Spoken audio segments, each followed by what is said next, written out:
আসলে ঘটনার মধ্য দিয়েই প্রত্যেকের পরীক্ষা হয়।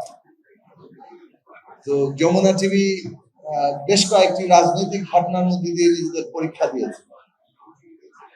যখন কথা বলাটা ইটসেলফ একটা সাহসের ব্যাপার, যখন কোনো ঘটনাকে সামনে আনাটা একটা বড় সাহসের ব্যাপার, যমুনা টিভি সেই সময় সেই সাহস দেখিয়েছে, সেই সাংবাদিকতার জায়গাটাকে দেখিয়েছে এবং প্রবল রক্তচক্ষুর মোকাবেলা করে মুখোমুখি হয়েও সেটা দেখিয়েছে।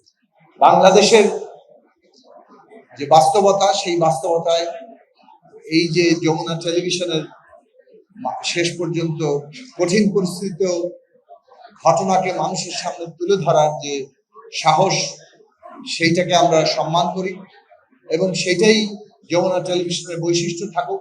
বাংলাদেশের গণমাধ্যম সকল পরিস্থিতিতেই এই মেরুদণ্ড সোজা রেখে ঘটনা সামনে নিয়ে আসার সক্ষমতা থাকুক, সেটাই আমাদের কাম্য। এবং আমরা বর্তমান সরকার, অভ্যুত্থানের উপরে দাঁড়িয়ে থাকা সরকার, এই পার্লামেন্ট এই প্রতিশ্রুতিবদ্ধ বাংলাদেশে গণমাধ্যমের স্বাধীনতা থাকবে এবং গণমাধ্যম হিসেবে কাজ করবে।